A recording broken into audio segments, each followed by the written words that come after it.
To download the software, go to the Federal Highways website and you can see that they've got the version available for download right here. This culvert is a box culvert. Rather than being a circular pipe, this one is 1.5 meters by 1.5 meters. We're making the culvert out of concrete. It has a certain slope, 0.007, and we know the length of it.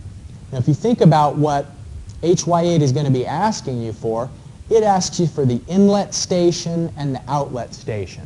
Well, we don't have that defined here. So you sort of have to figure that out on your own. What you could say is you could say the inlet station for the culvert is 0 and the outlet station is 40.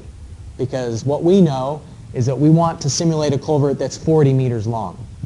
You'll remember that HY8 also asks you to define the channel elevation and the invert elevations at the opening and the exit of the culvert. We don't have that, so we have to simulate some elevation. Like what we could say is, just by definition, let's call the invert elevation here 100 meters, and then downstream it's going to have to be 100 minus 40 times 0.007, because this S, the slope of the culvert, tells us how much elevation is being lost for each meter of culvert length. Okay, so once we define the geometry of the culvert, we want to do some analysis here. We want to find out what flow rate will cause the headwater depth to be 2 meters when we have a channel width equal to 5 meters. We're going to do rectangular channels here. And then in part B, if we change the channel width, then what tailwater depth will give us 2 meters for a certain flow rate. Okay, so this is a little bit more ill-defined than the first problem was, where we were spoon-feeding all of the different fields that we needed to fill in. I'm going to do a new project. In this one, we're in SI units again, so I'm going to change from customary to SI. I'm going to click here and add a new culvert crossing. All right, so what flow rate do we want to even do for our range here? We don't know the flow rates. This is going to be something we have to play around with a little bit. So I'm just going to start from 0 flow to 10. And for the design flow, I'll have 9. And we may have to go back and change these flow rates to make sure that the calculations are being done within the range that we're interested in. All right, so we have a rectangular channel, and in part A, we want to have a channel width of 5 meters. So here, let's have a rectangular channel with a bottom width of 5 meters, and let's just assume that the channel slope is equal to the slope of the culvert. So I'm going to put 0.007, both for the channel and the slope of the culvert and the slope of the river downstream, 0.007. Okay, so 0.007. The end value of the channel, that same 0.05. And the channel invert elevation. So that is talking about this elevation here for the river. And so I'm going to have it be 100 minus 0.007 times 40. Because 100 is going to be this elevation, and this one is going to be lower. Anyone with a calculator tell me what that is? 99.72. Thank you. Okay, so we're defining here that 99.72 is the same as the outlet elevation for the culvert, 99.72. And then the inlet elevation is going to be 100.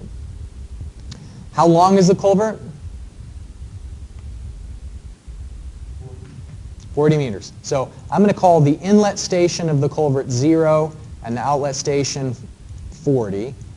And that is what tells the program how long the culvert is.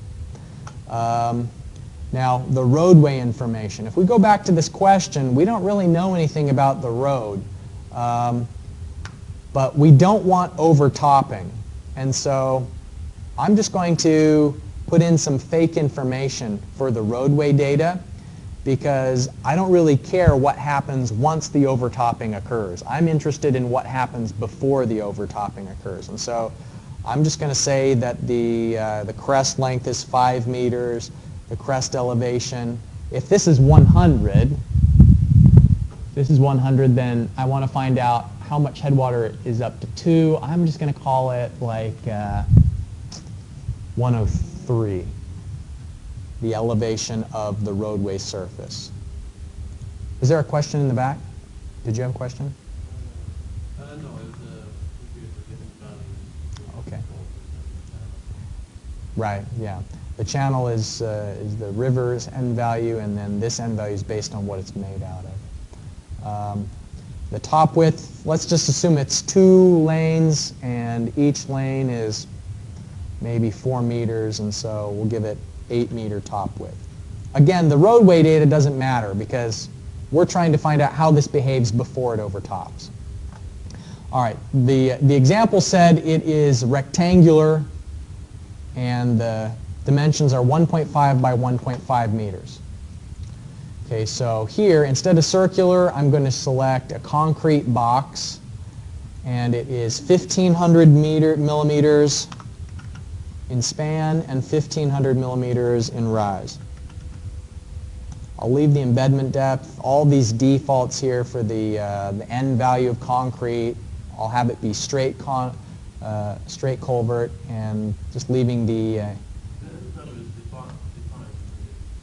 if you change the material, I think it'll automatically change the end value. So if well, concrete's the only thing you can have for a concrete box, but for instance, if we had circular, we could change to corrugated steel, and it would give us a new end value, depending.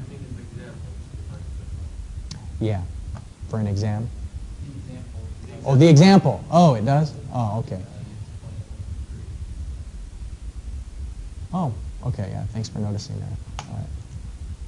Okay, give me enough time and I'll figure it out. All right. So concrete box, we're going to do concrete. I'll change it from 0.12 to 0.13. That means maybe our contractor wasn't smoothing out the concrete as much as we would like. We're putting a little bit of a safety factor there. Okay.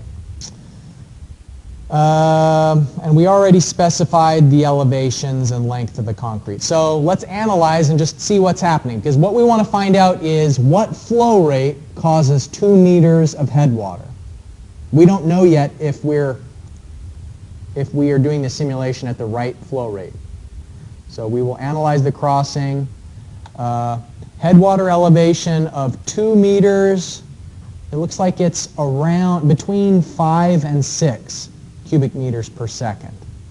So what I can do to nail things down even better is I'm going to have it redo the simulation over this range. I'm going to have the minimum flow be 5 and both the design and maximum flow be 6, and that way I'm forcing it to do those calculations and prepare that table just within this range. So I analyze the crossing again, and now here's 5 to 6, and so I wanted to find out, back to the question, what flow rate causes a headwater depth of 2 meters? Well, from this table, 2 meters of headwater is about 5.7 cubic meters per second. So I've answered the question. On the homework that I'm giving you, I ask you to take screenshots along the way. And maybe some of you have already done that before. Maybe that's a new thing for others. So let me just show you how to take a screenshot to prove that you did something. Like on this assignment, don't just write the answer of what you got, but I'd like to see like this, for example. And then you'd circle in, like if the question was, what headwater, what's the flow rate for a headwater of 2 meters, then you'd maybe like circle this. So if start up Microsoft Word, and then there's a button on the computer that says print screen on the keyboard, and if you just push that print screen button, then over here, once Word starts, we can paste, and it will be that, so here I'm just going to paste, it will be the picture like what was on screen before. And then you can crop it down here under the formatting tools. You can crop just the things that you want to have on the screen to answer the question that was being asked. You can use whatever you like, yeah. Yes? Can we export the data in Excel? Yes. Mm-hmm.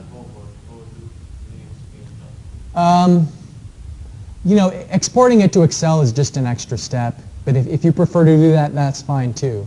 But it will give you, you can copy and paste it, like you can select the data and copy and paste it, and I think it will also, you can export to an Excel file directly. So, but the handout for the homework assignment, this assignment includes some calculations related to flumes so that you get a little bit of practice with that idea, which we did the example for earlier. And it also includes some questions related to, mostly this is a Culvert assignment. But I give you an example on the handout of, you know, when I say that I want a screenshot, what it should look like.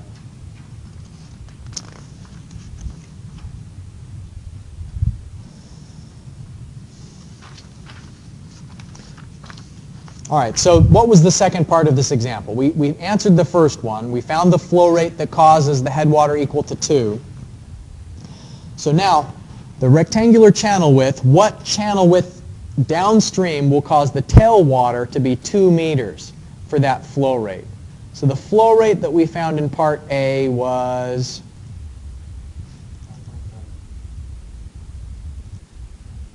5.7. Okay, so for 5.7, what is happening with the tailwater? So we can go here to the tailwater calculations. Here's this flow of 5.7. The depth downstream right now is just 0.898.